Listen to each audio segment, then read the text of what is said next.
26 octobre, cela rappelle une date importante dans l'histoire politique du Bénin. Un groupe de jeunes sous-officiers prenait le pouvoir au civil pour instaurer la révolution qui va durer environ 17 années consécutives. 52 ans après l'acte, quelle en était l'opportunité? Que reste-t-il de la longue marche et des sacrifices imposés aux populations alors? La démocratie a-t-elle pu penser certaines plaies ou a-t-elle pu profiter de ce chemin parcouru?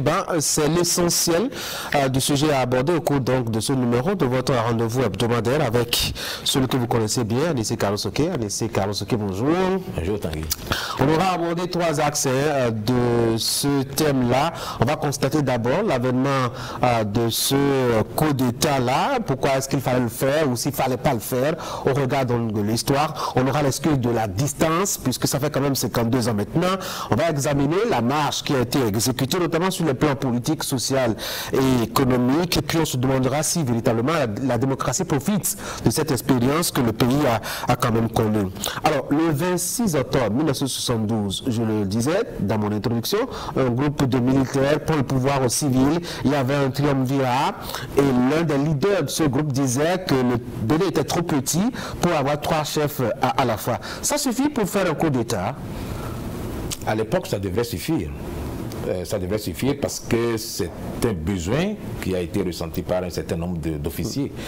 Et ils étaient nombreux à avoir eu l'idée, même si tout le monde n'a pas participé à l'exécution du coup, ils étaient un certain nombre à partager la nécessité de faire ce coup-là pour faire redécoller le pays parce qu'ils pensaient que le pays s'enlisait justement dans les querelles intestines qui étaient, on va dire, alimenté par les trois hommes dont vous aviez parlé tantôt, Feu Maga, Feu Akwiti et Feu Aromadike. Et donc les clivages politiques avaient atteint un certain niveau.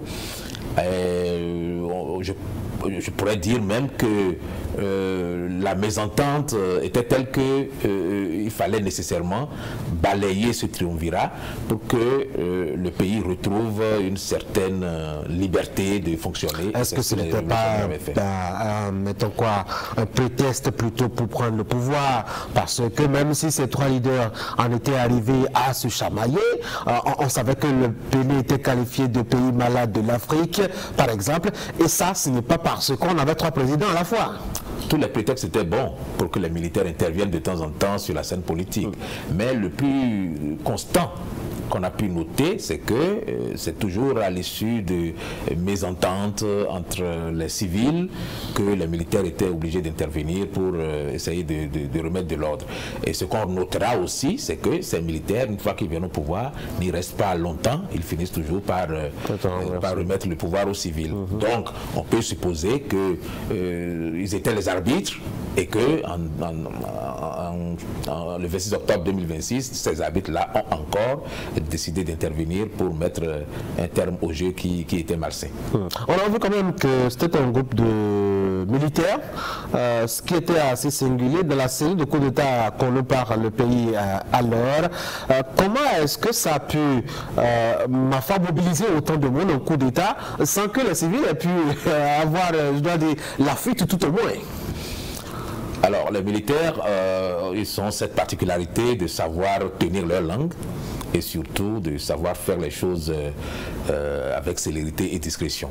Donc, lorsque les officiers de l'époque s'étaient entendus pour prendre le pouvoir, il n'y avait pas eu à tergiverser. Il y a certaines personnes qui avaient mis le financement en place et puis voilà, le coup a été exécuté. C'était tellement facile, c'était facile parce qu'il suffisait juste qu'un certain nombre de personnes dans l'armée décident de faire un coup et puis c'était fait. Il y avait même dans l'armée à l'époque un certain colonel Kondete qui, lui, lorsqu'il décidait de faire un coup, faisait la pluie le beau temps. Donc voilà, donc de par leur position, lorsque les officiers, certains officiers décidaient de faire un coup d'État, il n'y avait pas moyen de les arrêter. On ne pouvait pas dire que c'était une armée vraiment professionnelle alors, ou que c'était une véritable armée? Non, en fait, oui, l'armée, elle était de type colonial, elle n'avait pas changé de configuration. Donc oui, l'armée était composé d'officiers qui avaient fait la guerre, qui avaient été formés en Europe, qui ont des actes d'acquaintance avec les groupes européens, et parfois les commanditaires de ces coups-là n'étaient pas forcément des Béninois. Quand on voit et quand on se porte dans le contexte d'alors, le 26 octobre 72, dans l'environnement sous-régional, on avait quand même des régimes qui étaient plus ou moins stables. C'était seulement en Afrique, enfin au Bénin que c'était pas véritablement stable. Quand on voit aussi un peu la tête de ces militaires qui prenaient le pouvoir, ça n'avait pas beaucoup d'expérience, en tout cas en matière donc de politique, d'analyse politique, de perception politique, il fallait s'inquiéter par rapport à ceux qui venaient au pouvoir. Oui, il fallait s'inquiéter. Mais il y avait une liesse à Cotonou, c'est contradictoire. Non, c'est pas contradictoire. Vous savez, tout changement de pouvoir fait des heureux. Quelles que soient les circonstances et quel que soit le temps, tout changement de pouvoir fait des heureux. Croyez-moi, s'il y a un coup d'État au Bénin aujourd'hui, vous verrez des gens dans la rue, dans la liesse populaire. C'est inévitable. Ça ne veut pas dire que ces gens-là sont forcément heureux d'avoir résolu tous leurs problèmes ou bien qu'ils sont convaincus que leurs problèmes seront résolus, mais ça donne la chance d'un nouveau départ et tout le monde se dit que le nouveau départ, d'un nouvel espoir. Un nouvel espoir, voilà, c'est exactement cela. Donc le 26 octobre a suscité cet espoir et on peut dire que les militaires qui ont pris le pouvoir le 26 octobre avaient de la suite dans les idées, puisqu'on verra bien que, contrairement aux autres, ils sont restés très longtemps au pouvoir. Nous avons l'avantage du recul, du temps aujourd'hui. Vous prenez le profil de ceux qui ont fait le coup là le 26 octobre, aujourd'hui vous les analysez. Ça promettait ce qui était arrivé, où il y a eu quelque part qu'on a raté l'arrivée, la destination. En fonction des profils. En fonction des profils, ce qui était arrivé était une chose un peu prévisible. Le temps que ça a duré était également prévisible parce que les officiers qui avaient pris le pouvoir en 1972 étaient, je pense, faisaient partie des officiers les mieux formés, on va dire, les mieux formés. Et aussi bien Janvier Assogba que Michel Aïpé, que Mathieu Kérékou. C'était l'élite de la caserne. Et ils étaient reconnus pour leur probité, pour leur, on va dire, leur patriotisme même. Et Mathieu Kérékou, lui, avait l'avantage d'être un peu comme un justicier. Et donc, quand il a pris le pouvoir, tout le monde voyait en ce régime celui qui portait tous les espoirs. Mais le volet instruction, niveau d'instruction aussi, devrait pouvoir jouer quand même et décider.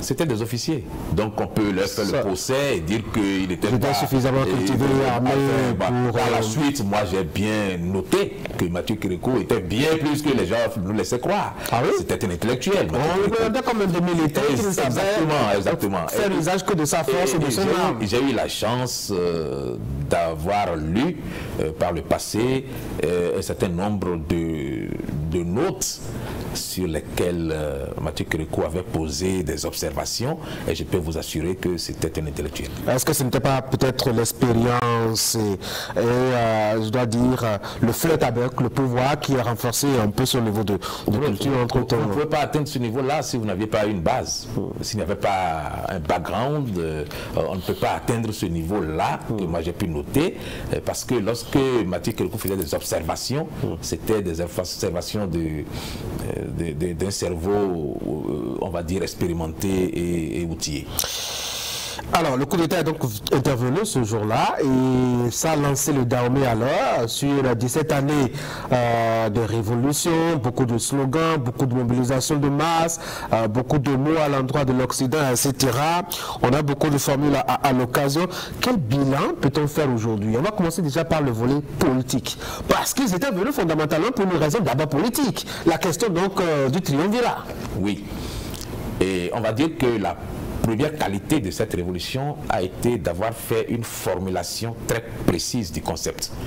C'est-à-dire que on savait ce que cette équipe était venue faire au pouvoir, on connaissait leurs objectifs et la masse, comme ils appelaient les citoyens à l'époque, la masse populaire était informée aussi de ce que ce pouvoir voulait faire. Les gens ne sont pas d'accord avec vous parce qu'on a attendu par exemple 2 ans avant d'avoir le discours programme. On a vu d'abord qu'ils sont allés mobiliser les jeunes étudiants à l'université qui leur ont fabriqué des discours et leur ont mis dans la bouche et dans la tête des formules et des concepts de marxisme-léninisme, etc. Est-ce que c'était un pouvoir qui était venu avec une idée très claire de ce qu'ils voulaient vraiment faire? Ils sont venus avec une idée très claire de ce qu'ils étaient venus faire, mais il se trouve que par la suite, ils se sont mis ensemble avec des jeunes d'une certaine tendance qui avaient pesé dans la balance pour leur faire adopter une ligne idéologique qui n'était pas prévue au départ. Qu'est-ce qu'ils étaient venus faire? Liquider définitivement l'ancienne politique à travers les hommes, les structures et l'idéologie qui la porte. Tout le programme était là-dedans. C'est-à-dire que pour eux, ce qui se passait dans le pays jusqu'à ce moment-là ne pouvait pas permettre au pays d'avancer.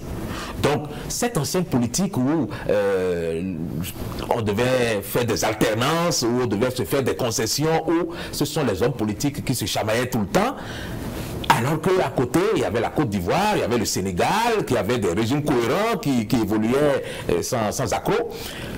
Il fallait arrêter ça pour que le pays retrouve une stabilité politique. Et ça s'est exprimé de manière claire. Liquider définitivement l'ancienne politique. Et il fallait le faire à travers les hommes, à travers les structures et l'idéologie qui la portent. Et les révolutionnaires en étaient convaincus. Et je pense que tout le temps que ça a duré, ils n'ont pas fait autre chose que ça. Ah oui? Sauf que avec le temps et l'usure, on s'est rendu compte que oui, effectivement, eux aussi, ils étaient devenus une politique qu'il fallait liquider. S'il y a un élément caractéristique de cette période-là, c'est la stabilité politique. Comment peut-on l'expliquer? C'est à cause de l'ensorcellement doctrinal des populations et des masses, ou bien parce que le fusil et les coups de poing tenaient les gens en joule? Sans les fusils et les coups de poing, il n'y aurait pas eu de stabilité de toute façon, il n'y aurait pas eu de longévité au pouvoir. Donc on peut dire que c'est la dureté de ce régime qui a été essentiellement à la base de la longévité de ce pouvoir. Mais à l'intérieur, les citoyens ont fini par s'accommoder d'un certain nombre de choses, et ces choses-là encore, je pense qu'il y a un certain nombre de personnes qui les regrettent, parce que c'était une période au cours de laquelle le citoyen se sentait utile et concerné par les efforts de construction nationale. Il y avait, on va dire, un certain nombre d'innovations du point de vue déjà de la mobilisation sociale. Il y avait des groupes organisés du sommet de l'État jusqu'à la base, de femmes, de jeunes, d'artisans, de commerçants, de tout ce que vous voulez, mais c'est essentiellement de femmes et de jeunes, parce que la révolution de l'époque était basée essentiellement sur ces deux couches de la nation, les jeunes et les femmes. Donc, l'OFRB, qui était l'organisation des femmes, et le JRB, qui était l'organisation des jeunes, étaient les deux organisations qui portaient la révolution pratiquement.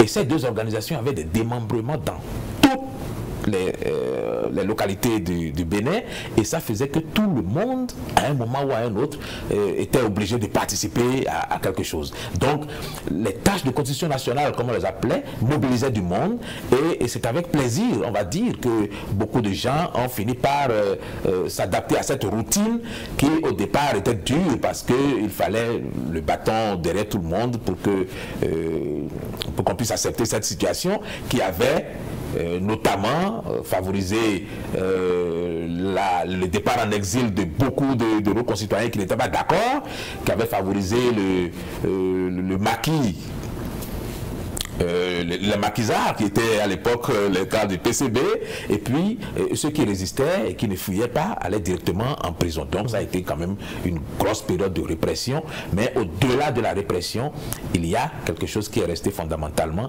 c'est on va dire, le parti unique qui a fini par être créé et qui était un creuset dans lequel tous les citoyens se regroupaient. Du nord, du sud, de l'est, de l'ouest. On n'était pas obligé, comme aujourd'hui, de se crêper les sillons pour aller dans la même direction. On savait tous où on allait et tout le monde était ensemble. Il y avait des coups comment est-ce qu'on dit, il y avait des crocs en jambes, il y avait des pots de banane qu'on glissait, il y avait des dilations qui avaient cours et qui instauraient une atmosphère pourrie au sein du parti politique. D'abord, on y était contraint à la limite. Oui, mais on va dire que c'était une contrainte, mais à un moment, il y a quand même beaucoup de gens qui se sont accommodés de ça.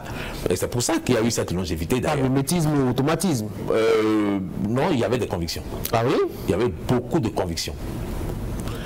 Il y avait des gens qui étaient, la plupart des citoyens qui sont restés, sont à un moment devenus des citoyens convaincus de la révolution. Okay. Et les choses allaient pratiquement tout seuls pendant un certain nombre d'années.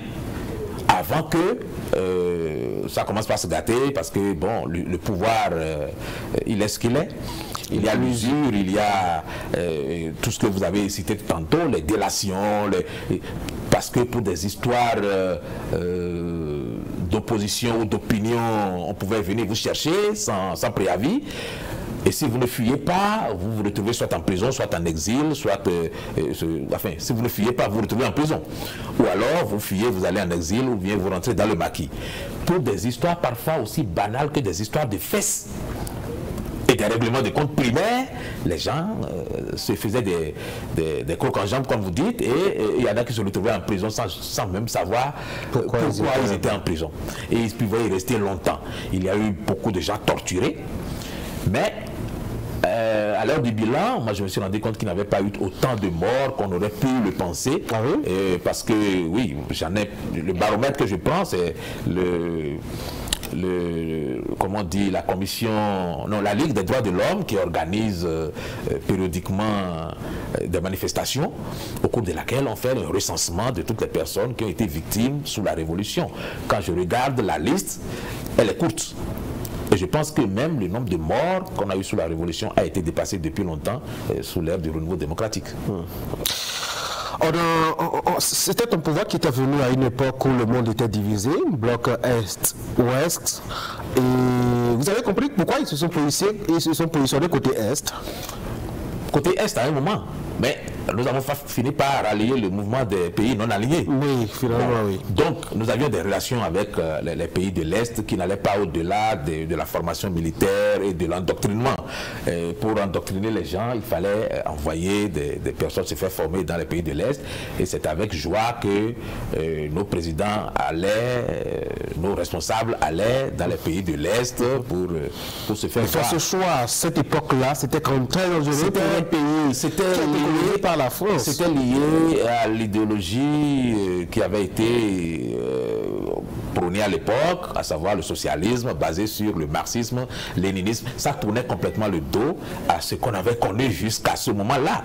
Mais certains cadres avaient pensé que ça pouvait constituer une ère nouvelle que le Bénin allait inaugurer et qui ferait la prospérité. Est-ce que ce n'est pas juste l'envie d'être opposé à quelque chose qu'on avait déjà vu par le passé? On n'oublie pas les trois présidents qui quand même avaient adopté une certaine ligne, chacun d'eux, qui obéissait à une certaine logique de l'équilibre du monde dans le temps. Est-ce que ce n'est pas juste une volonté de montrer que bon, nous sommes venus pour faire du nouveau et pas comme ce que faisaient les autres? On ne peut pas dire que ce n'était que par mimétisme. Pour la simple raison qu'à un moment, nous avons eu une société véritablement socialiste. Ah oui. Dans le partage des ressources, les choses se faisaient tout naturellement. Ce n'est pas comme aujourd'hui où on est obligé de décréter qu'on va faire une redistribution des biens de l'État ou des ressources publiques. C'était tout naturel. Pourquoi? Parce que l'État régentait tout. Mais l'État faisait du commerce sans gagner de l'argent. L'État faisait du commerce et faisait en sorte que les citoyens aient les biens et services à coût extrêmement réduit et très étudié en tout cas. Ça fait que l'État s'est retrouvé en difficulté au bout d'un certain nombre d'années parce que lorsque vous faites du commerce et que vous ne gagnez pas de l'argent, que vous ne faites pas de bénéfices, la faillite n'est qu'une question de temps. Et je pense que c'est ce qui est arrivé fondamentalement aux révolutionnaires. Parce que à l'époque, on pouvait disposer de tous les biens dont on avait besoin dans les boutiques témoins, dans les économas, comme il y en avait dans les unités de production. On pouvait avoir des biens et services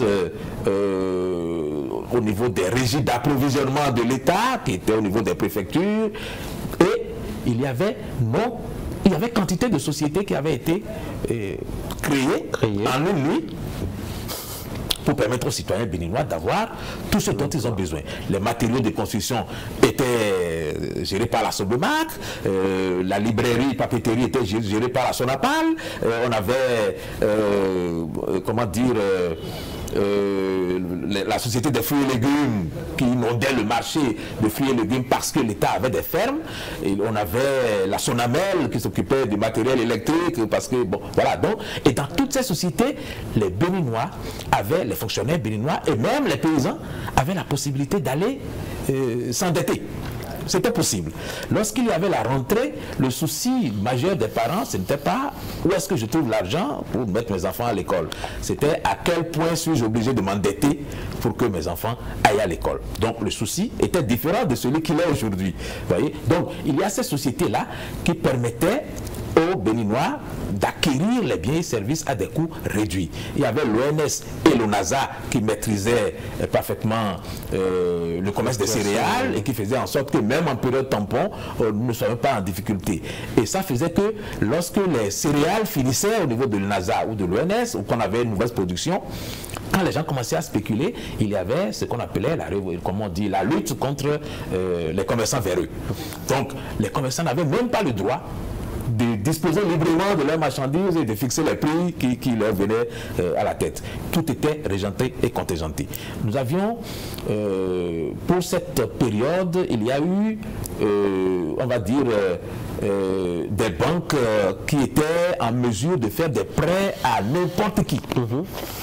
Pas besoin d'être nécessairement fonctionnaire, pas besoin d'être coaché ou épaulé par qui que ce soit. Vous pouvez aller directement à la banque, à la BBD, à la BCB ou à la CNCA pour avoir votre crédit.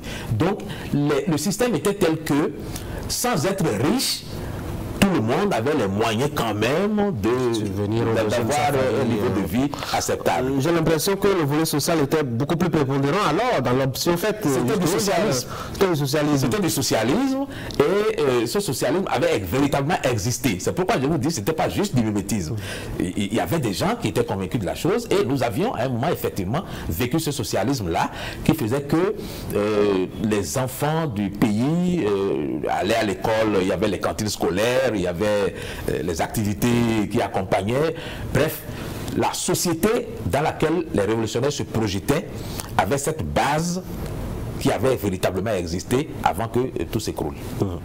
Avec le recul, le choix du socialisme, c'était-il vraiment réaliste? Alors ça, je pense qu'avec le recul, on ne peut pas dire que le socialisme soit aussi mauvais que ça. Je pense que ça fait partie des choses sur lesquelles on aurait dû faire des débats lorsque nous sommes entrés à l'ère du renouveau démocratique. Ne pas faire table rase et trouver le moyen de concilier le libéralisme, pas sauvage, mais le libéralisme qui permettait à l'État de se désengager pour permettre aux citoyens en partie de retrouver leur droit de commercer, mais en même temps, il fallait que l'État garde la main sur un certain nombre de choses pour que le citoyen ait un coût de vie. Oui, mais en tout cas, dans le domaine du social, l'État n'a pas complètement fait table rase, comme vous dites, parce que les boutiques au NASA témoins, etc., ont continué à exister. On a subventionné la production du coton. L'État a appuyé, a organisé les coopératives aussi. On a appuyé quelques organisations aussi dans la production, etc., etc. Donc on ne peut pas dire que l'État a... Vous verrez bien que tout ça a périclité, parce que ça n'a plus fonctionné du tout. On a continué, c'est vrai, mais ça n'a plus fonctionné du tout. L'État se désengage et ne fait plus du commerce, alors au nom de quoi l'État continue de s'approvisionner à l'ONASA et à l'ONS. C'est pas possible. Donc, le fait d'avoir décidé que nous passions d'un extrême à l'autre nous a poussé à continuer peut-être à utiliser un certain nombre de mécanismes qui existaient, mais dans le temps, nous avons tous compris qu'il fallait les laisser tomber un à un. Et c'est ce qui s'est passé. Ça fait qu'aujourd'hui, l'État n'est plus présent du tout dans les subventions qui permettaient aux citoyens d'avoir les coûts réduits.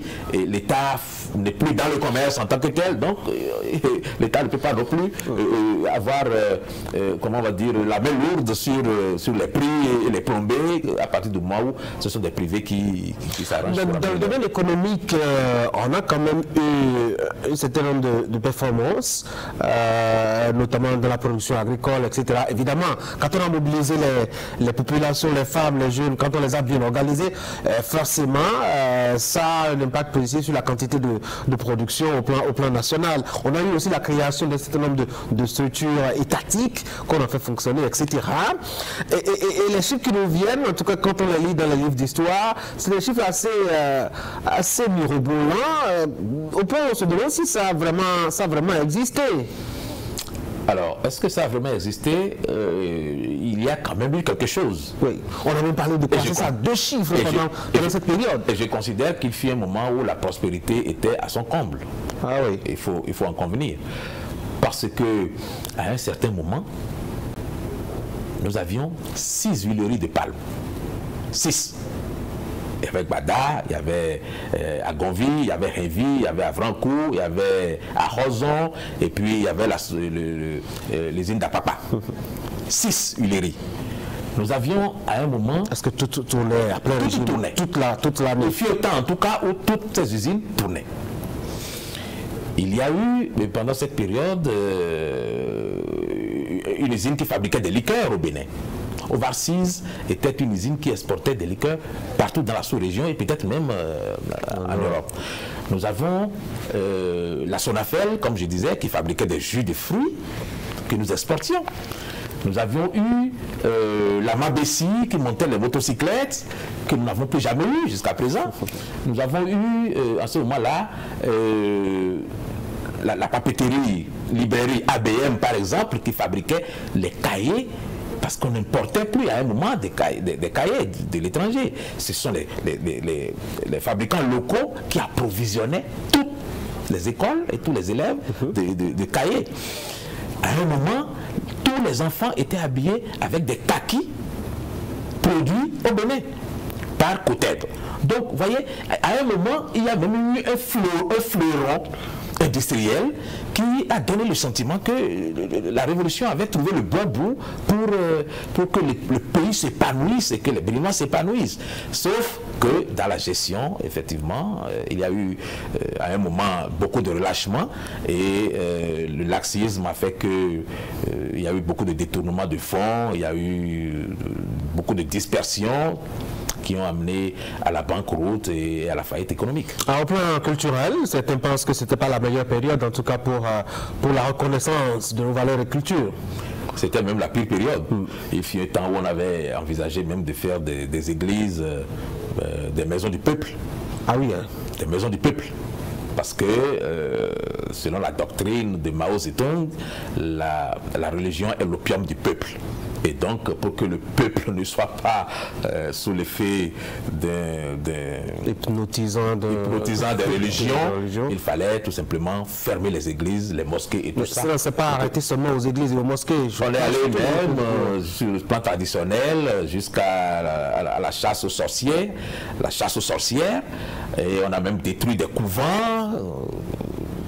Mais de façon logique, est-ce qu'il ne faut pas vraiment débarrasser, je ne veux pas dire totalement, je ne veux pas dire qu'il faut empêcher aux gens de croire, d'avoir des croyances, mais avec le temps, c'était pas logique vraiment d'essayer de ralentir un peu cette foi que les populations africaines et principalement béninoises, puisque nous sommes au Bénin, avaient dans la foi?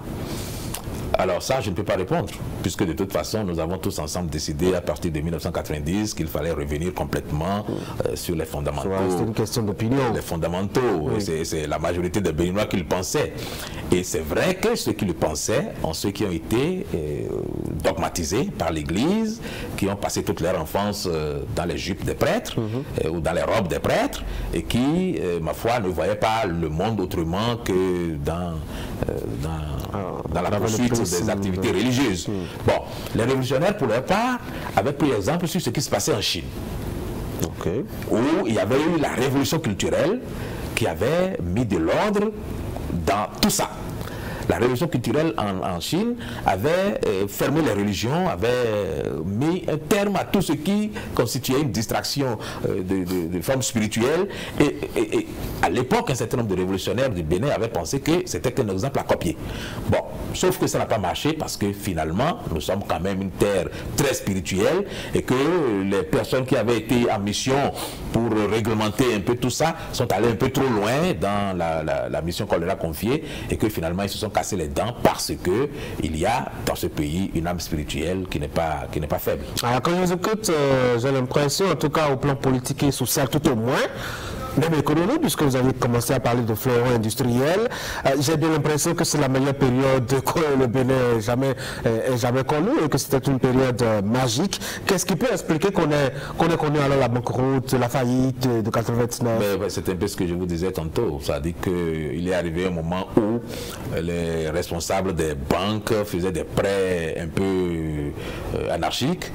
N'importe qui pouvait aller prendre de l'argent. Je connais une dame, une célèbre dame, pas qu'elle, il y avait un certain nombre de personnes qui avaient pris plusieurs milliards qui n'ont jamais remboursé.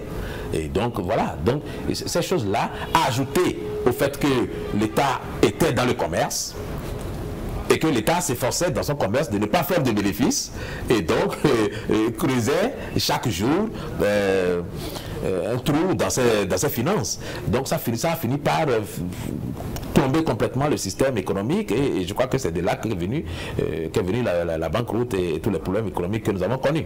Bon, mais en dehors du fait que les Béninois ont mal géré leur économie, il faut reconnaître qu'il y avait un certain nombre de compatriotes qui avaient pignon sur rue à l'étranger et qui avaient pensé que en faisant en sorte d'asphyxier la révolution de l'extérieur, ça pouvait permettre de faire une remise en cause de ce qui... Mais la révolution s'est étouffée toute seule, non?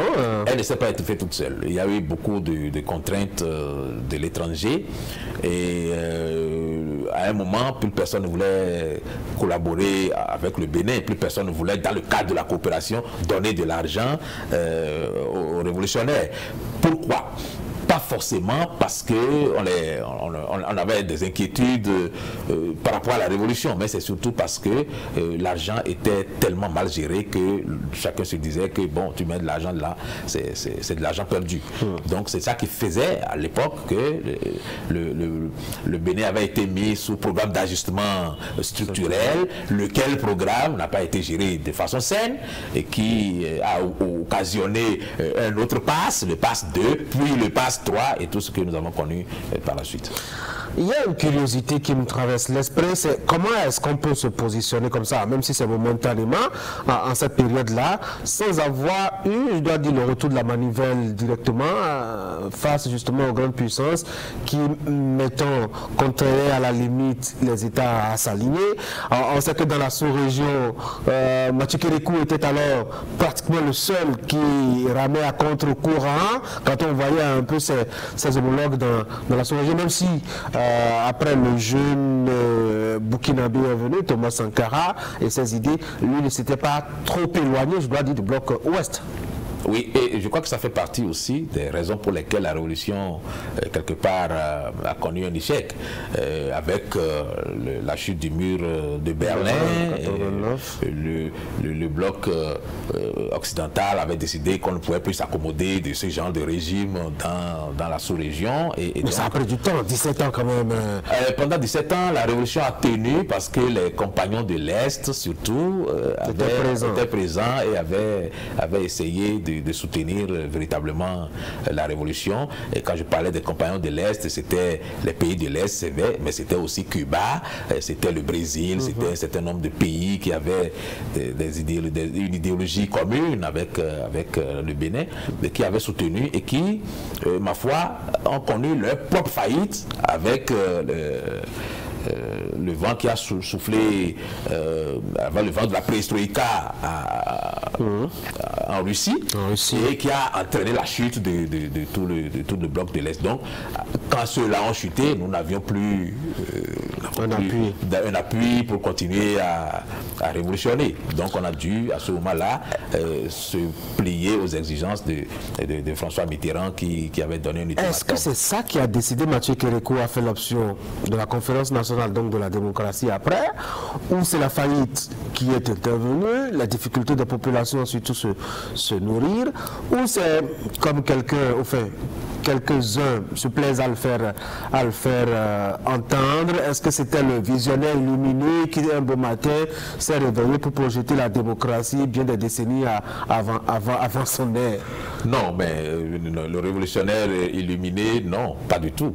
Il y avait des facteurs contraignants, à savoir les difficultés économiques, notamment, parce qu'on était à déjà plus de 6 mois, même, une fois on est allé même à 9 mois d'arrêt de salaire impayé. Et ça fait le lit à une contestation sociale d'envergure. Et il fallait trouver impérativement une solution.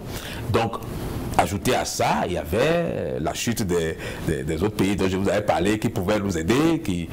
Bon, Mathieu Kérékou a fait une longue tournée nationale, internationale, qui n'a donné aucun résultat. Donc, il y avait nécessité à s'asseoir pour trouver une issue. Maître Robert Dossou et c'était Karl Arwansou, René, le professeur René Arwansou, avait à un moment donné donné de la voix et avait été reçu par Mathieu Kérékou, qui a profité de l'opportunité qui lui offrait eux autres de sortir par la grande porte en organisant une conférence nationale, en faisant asseoir tout le monde pour discuter, était dans la brèche, non pas parce qu'il était forcément acquis au départ à l'idée, mais parce que quelque part ça s'imposait quand même. Et il n'avait pas d'autres issues. Il n'avait pas le choix. Et il fallait marcher dans ce sens-là concrètement, mais il savait quand même, militaire avisé, ayant géré le pouvoir pendant autant de temps alors, il savait certainement qu'en s'engageant dans cette affaire, qu'à la fin, sûrement, il aurait perdu soit une partie de son pouvoir ou la totalité du pouvoir. Pourtant, il s'est engagé. Mathieu Kérékou n'est pas aussi accroché au pouvoir qu'on aurait pu le penser. Mais c'est le contraire qu'on voit. Non, quand on analyse avec le recul, Mathieu Kérékou était un homme, c'est vrai qu'il a exercé le pouvoir à un moment donné, mais on verra que c'est surtout les gens de son entourage qui avaient porté plus la révolution et avaient fait beaucoup de zèle, contrairement à ce que lui-même, il avait comme réputation. On disait même à l'époque que quand tu avais un problème, il suffisait que Mathieu Kérékou puisse te recevoir pour que dans la journée même, le problème soit réglé, quel qu'il soit. Vous voyez, donc, quelque part, il aimait le pouvoir, il l'exerçait, c'est vrai, mais il a toujours eu beaucoup de respect pour le peuple, duquel il a toujours pensé tirer son pouvoir. Et ce peuple, lorsqu'il est monté au créneau en 1989, avec la sortie qu'il a faite, qu'il a conduit à l'église Saint-Michel, il s'est rendu compte de l'ampleur de la situation. Et à ce moment-là, je pense que, comme il a dit par le passé, enfin, comme il a dit plus tard, lui-même, à des jeunes, il avait réfléchi, il avait compris que le pouvoir appartient au peuple et que lorsque le peuple décide qu'il ne vous confie plus, il n'a plus confiance en vous, il faut en prendre la graine et il faut savoir ce qu'il faut faire pour ne pas chuter. Il avait le choix, quoi qu'on dise. Il pouvait s'imposer militairement. Ah oui, avec quelles ressources économiques? Parce qu'on peut voir, c'est d'abord la ressource économique et déjà sa tournée internationale qui ne rassurait pas du tout, l'état des caisses qui était vraiment très difficile, la rue qui grondait, et même dans les casernes aussi, on avait commencé à réfléchir par 2, par 3 pour savoir s'il fallait continuer avec toujours cette même équipe. On pouvait dire qu'il n'avait d'autre choix que d'aller s'asseoir C'était plus intelligent de penser à organiser la conférence nationale. Mais il n'était pas forcé d'être intelligent. quand un homme est au pouvoir et que de surcroît c'est un militaire, l'intelligence n'est pas la première qualité qu'on lui reconnaît. Donc c'est pour ça que je dis que Mathieu Kérékou, au-delà de tout ce qu'on peut dire, est quand même un homme qui a des qualités qui vont bien au-delà des qualités qu'on prêtait aux militaires à l'époque. Alors, il a donc concédé l'organisation de la conférence nationale. Cela a pu tenir sur pratiquement les 10 jours et des conclusions assez importantes jusqu'à l'adoption, je dois dire, de la Constitution du 11 décembre 90. Quand on voit de la sous-région que c'était aussi essayé, le Togolais Yatema l'a essayé avant de se raviser à mi-chemin. Le Congolais Zaïrois a coulé quelques larmes à l'occasion avant de se rattraper et de rejeter tout cela par la fenêtre, etc. Mais même le Congo-Brazza aussi a pensé à ça. Qu'est-ce qui a fait la singularité de Cotonou pour que Cotonou puisse réussir? C'est Mathieu Kérékou. Ah oui, c'est tout? Oui, oui. Les Catholiques ne seront pas contents de vous. Quelqu'un a tenu les travaux et il a mis de sa personnalité, de son temps et de son énergie. Il ne faut pas banaliser son rôle. Oui. Monseigneur de Souza a eu un rôle cardinal. Mais Monseigneur de Souza aurait pu se retrouver en face d'un homme fermé. Aurait pu se retrouver en face d'un homme qui prenne le parti d'écouter ses partisans. Parce que les partisans de Mathieu Kérékou lui disaient, ne te laisse pas faire. Qu'il y avait un danger. Ne te laisse pas faire du tout. Parce que si tu te laisses faire, nous nous retrouvons tous en difficulté et nous ne voulons pas. Il y en a qui étaient prêts à en découdre. Donc, le rôle de Monseigneur de Souza, il faut le souligner, a été un rôle prépondérant, mais c'est parce que Monseigneur de Souza a rencontré un homme en face de lui qui était réceptif et qui avait, plus que tout le monde, envie de créer une situation nouvelle. Est-ce qu'on peut ne pas être réceptif quand on n'a pas l'argent, quand à l'international personne ne vous écoute, quand la rue gronde, quand les gens autour de vous ont faim, quand autant d'éléments réunis? Est-ce que vous avez donné l'exemple d'autres chefs d'État qui n'ont pas été réceptifs. Ce qui s'est passé chez le contexte n'est pas le même. À Lomé, on était épaulé par la France, par exemple. Non, à la suite de cette cacophonie, il y a eu 14 années de rupture de la coopération avec l'Union européenne. 14 années. Pas la France. Donc, oui, la France. La France était derrière. Ah non. Enfin, je veux dire, l'Union européenne, qui était, oui, c'est la France. La France, elle avait sa politique à elle, et on savait, dans cette colonie, il y a eu une rupture de la coopération. Dans ces anciennes colonies, elle était présente. Et vous avez vu que Mobutu n'a pas été épaulé non plus. Bon, donc, ce qui s'est passé chez eux, c'est qu'il y a eu des centaines de personnes qui ont été massacrées pour que le pouvoir se maintienne. Et tout ce qui s'en est suivi, Mathieu Kérékou aurait pu faire cette option. Ah ouais? Il n'y a pas un peuple qu'on massacre jusqu'à un certain niveau qui ne finit pas par se ranger. En fait, c'est ça. Ça dépend du nombre de morts avant que... il y a des peuples résistants, il y a d'autres moins résistants, mais c'est par rapport au nombre de décès. Donc, quand vous massacrez 1000 personnes, les autres se rangent. C'est comme ça. Donc, Mathieu Kérékou aurait pu. Il en avait les moyens, il avait les possibilités, et il y en avait qui lui disaient que c'est ça qu'il fallait faire. Ils n'étaient pas nombreux dans la caserne. Ça suffisait s'il avait des oreilles, enfin, si c'est des personnes qui avaient généralement son oreille, ça suffit. Et donc, il n'a écouté personne, ou en tout cas, n'a pas suivi les conseils qu'on lui donnait dans ce sens, et a décidé que même si lui, il devait perdre une partie de son pouvoir, il fallait que le pays reste dans la paix. Et on a bien entendu son discours à la conférence nationale. Bon, tant que vous ne me dites pas de démissionner, tout le reste, on peut en discuter. Et c'est ça qui a fait dire à certains que l'essentiel pour Mathieu Kérékou, c'était son pouvoir, et tant que c'est debout, ben, il se fichait de tout ce qui restait. Il ne pouvait pas partir en sacrifiant toutes les personnes qui, pendant toutes ces années, ont porté un régime. Parce que c'était plus sa responsabilité à lui tout seul. Il y avait on va dire, tout un tas de barons qui étaient derrière lui. Et sa démission aurait entraîné la chute brutale de tout un système. Et c'était difficile. Et ça, c'était vraiment difficile. Alors, donc, je pense qu'il a été bien avisé de vouloir préserver d'une part ce qui devrait être préservé et d'autre part de concéder ce qui devait être concédé. Mais le départ a été quand même brutal. Hein? Un an plus tard, en 91, au terme des élections, des consultations présidentielles, il est bien parti. C'était pas brutal. Ah oui? C'est vrai qu'il n'avait pas tout de suite concédé la victoire parce qu'il a trouvé que quelque part il y a eu des anomalies. Et quand vous regardez les résultats et vous verrez qu'effectivement, c'était une première expérience, mais il y avait eu des annulations massives de voix pour permettre à celui qui est passé de passer. Donc oui, à cette époque-là, la tension était encore palpable et oui, il n'était pas tout à fait d'accord pour accepter les résultats, mais il a fini quand même par les accepter et c'est là encore qu'il faut saluer toute l'humilité de l'homme qui aurait pu prétexter de ce que la victoire ne pouvait pas lui être arrachée de cette façon. Donc, moi, je pense que quelque part, le rôle charnière qui a amené au changement de régime au Bénin a été tenu par Mathieu Kérékou. Alors, la démocratie est venue. Je ne sais pas si elle s'est inspirée vraiment de la révolution, de ses errements, de ses expériences. C'était parce qu'on a fait table rase complètement, totalement. On a jeté l'eau du bain avec le bébé. C'était pas quand même qu'il y a certaines choses qui sont restées. Votre position? À mon avis, il n'y a pas grand-chose qui soit resté. Et même si quelque chose est resté, c'est quelque chose a dû passer dans les mailles. Parce que la position de la conférence nationale est de faire table rase.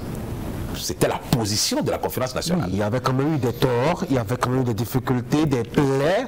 Il fallait vraiment renverser la table tranquillement, tout doucement, pour que, bon, certaines puissent trouver la place et éviter le heurt social. Oui, ailleurs, on a fait les choses avec plus d'intelligence en créant une commission vérité, justice et réconciliation. Et on a essayé de préserver ce qui devait être préservé dans l'ancien système et on a essayé de continuer en essayant de penser les blessures. Ici, nous avons fait table rase, c'est-à-dire que nous avons décidé que le socialisme, c'était une bêtise, on ferme. Le marxisme-léninisme, c'est une marxisme-léninisme, il ne fallait plus en entendre parler. Le centralisme démocratique et la ligne de masse, ça je n'en avais pas parlé, parce que dans le Dahomey d'hier, ou le Bénin de la Révolution, on n'avait pas besoin d'être l'enfant de tel, ou d'avoir telle relation avant d'être positionné, soit dans une fonction administrative ou dans une fonction politique. Même les enfants de pauvres pouvaient émerger et être ministres, et être députés, et être maires. Donc, il n'y avait pas l'argent comme, on va dire, moyen essentiel d'identification des personnes qui sont susceptibles d'être positionnées. Et ça, c'est très important. Lorsque, sous la Révolution, on faisait des élections par désignation, moi, j'ai assisté à un certain nombre d'élections en étant tout jeune. J'ai trouvé ça impressionnant que vous montiez sur la table, que vous déclarez votre candidature, que tout le monde vous regarde, et que chacun puisse vous dire ce que vous êtes de la tête aux pieds jusqu'à vos ancêtres à la 5e génération. On est 3 millions dans le pays, ça peut aller. On ne fait pas ça avec 12 millions de personnes. Non, ce n'est pas une élection nationale. Je parle d'élection locale. Oui. Je parle de l'action locale. On peut s'imaginer opérationnellement. Si dans toutes les localités, non, on peut améliorer, on peut moderniser, mais ça donnait le sentiment aux citoyens qu'ils choisissaient les candidats. Aujourd'hui, les candidats sont imposés aux citoyens. Ce sont des listes qu'on impose et que le citoyen est obligé de choisir. Même si sur la liste, il y a des gens pour qui ils ne voteraient jamais, ils ne peuvent pas les enlever parce que sur la même liste, il y a d'autres personnes pour lesquelles ils voudraient bien voter. La démocratie ou pas la démocratie. Donc, voilà. Ce groupe de scrutin fait un peu le lit à l'arbitraire. Le citoyen ne choisit pas véritablement l'élu. L'élu est imposé aux citoyens par la liste. Hier, c'était pas pareil. C'est ça que je vous disais. Il fallait monter sur la table, lever le doigt, et chacun vous regardait pour dire, mais c'est l'enfant de qui? L'enfant du voleur de moutons là? Il ne peut pas. Ou bien c'est lui qui a volé les poulets avant-hier là? Il ne peut pas. Donc, vous voyez, quand vous avez des casseroles que vous traîniez, vous ne pouviez pas être candidat. Donc on faisait attention à la morale, on faisait attention à l'éthique pour qu'on puisse préserver ce qui doit l'être parce qu'on veut continuer d'être candidat. Et ça a échappé. Aujourd'hui, il n'y a plus ça du tout. Ceux qui sont candidats, ce sont les personnes qui traînent les pires casseroles de la République.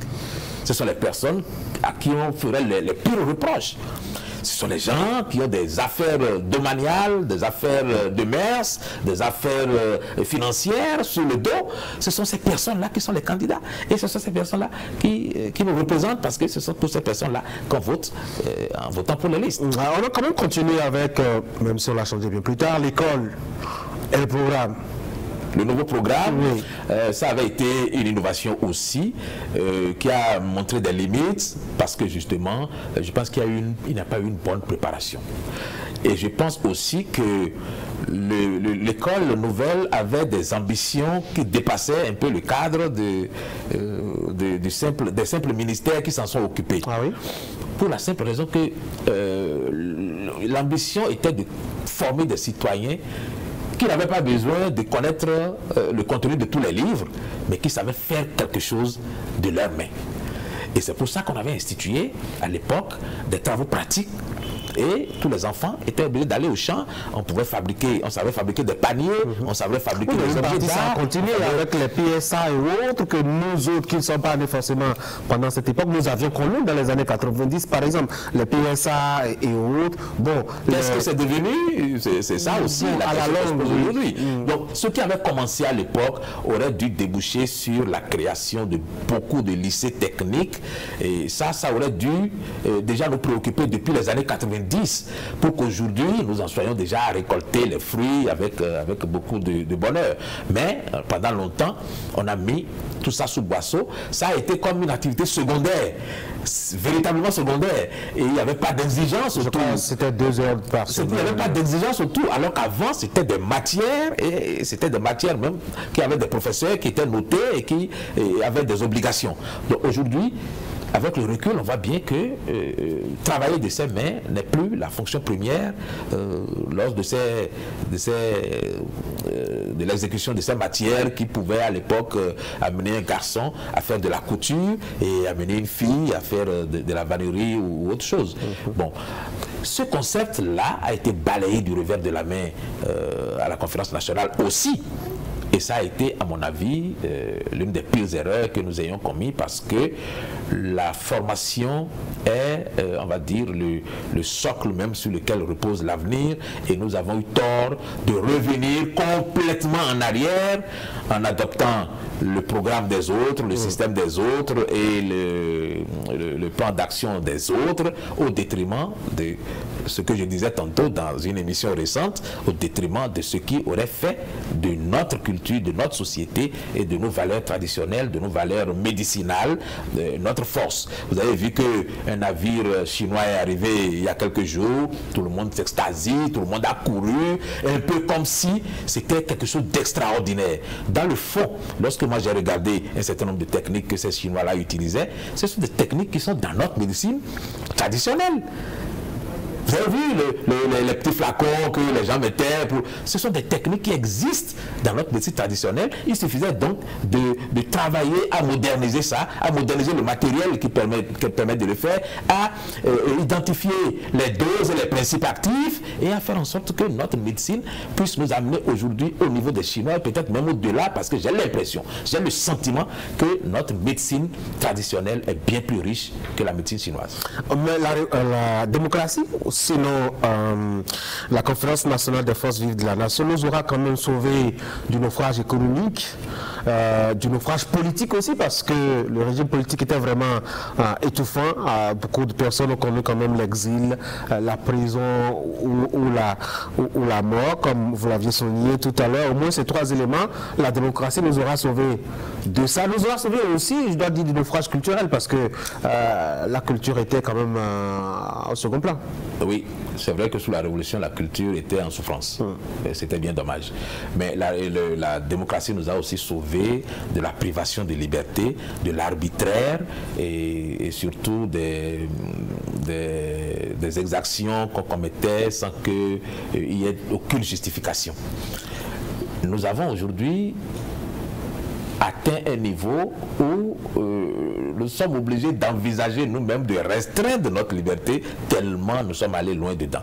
Et ce que je reproche à la rupture, qui est une sorte de révolution, c'est qu'il n'y a pas la même formulation que nous avions eue pendant la période révolutionnaire. Comment ça? Je vous ai dit, les révolutionnaires sont arrivés, ils ont dit qu'ils veulent liquider l'ancienne politique à travers les hommes, les structures et l'idéologie. Oui, en 2016, il a bien dit nouveau départ. C'est bien clair. Ça signifie quoi? Nouveau départ, ça veut dire que tout le monde se remet sur la ligne de départ et on se projette en avant maintenant parce que justement on a fait un parcours qui n'était pas plaisant. Non, moi je pense que ce n'était pas assez bien formulé pour donner le sentiment aux citoyens qu'il connaît ce programme et qu'il comprend ce programme. La preuve, c'est que c'est au fur et à mesure que nous avons découvert que ce n'était pas qu'une simple rupture avec le système politique, c'était une rupture avec beaucoup de choses. Il y avait quand même un programme qui existait, un projet de société qui existait. On n'a pas bien lu, on n'a pas bien écouté l'homme. Non, ce que j'essaie de vous dire, c'est qu'en une phrase, on aurait pu résumer tout ça et permettre aux citoyens de savoir à quoi s'attendre. À quoi s'attendre? Parce que comme vous voyez, la rupture, c'est quoi? C'est à peu près ce que la Révolution avait fait. Mais c'est le développement d'abord et les libertés après. La rupture, c'est ça.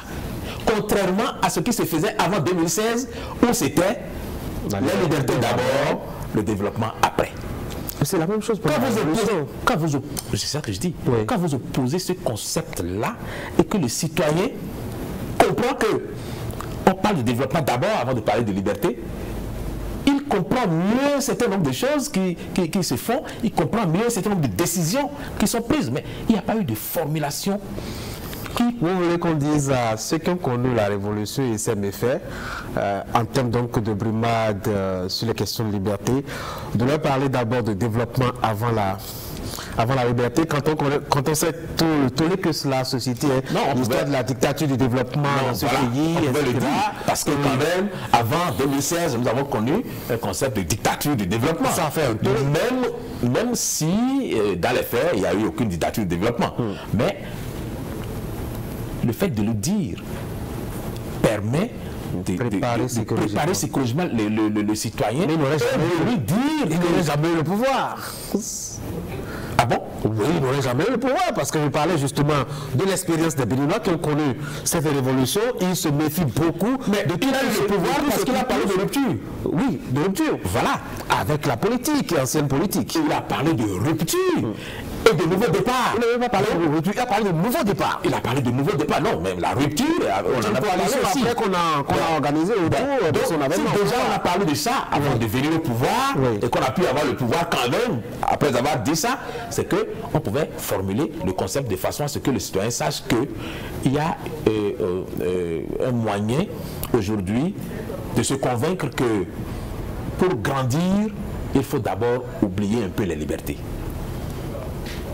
Et ça, politiquement, c'est vrai, je vous le concède, c'est difficile, de le partager avec les citoyens.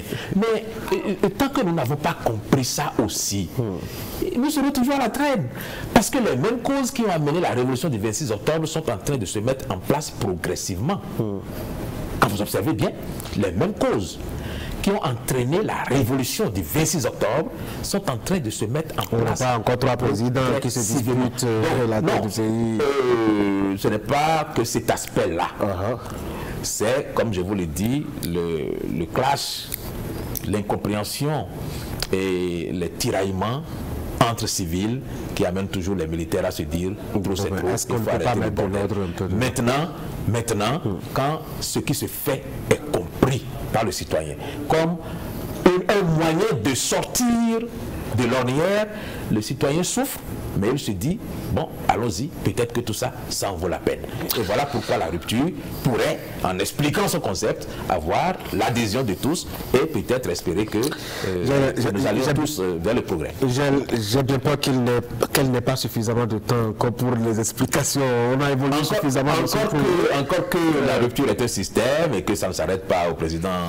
Absolument. Voilà. Ça peut se perpétuer. Et à ce moment-là, peut-être qu'il faudra expliciter davantage les contours. Être tous au même diapason. Allez, c'est Carlos Soké, merci. C'est moi qui vous remercie. Mesdames et messieurs, c'est la fin de cette émission. Merci d'avoir été de nôtres. À jeudi prochain.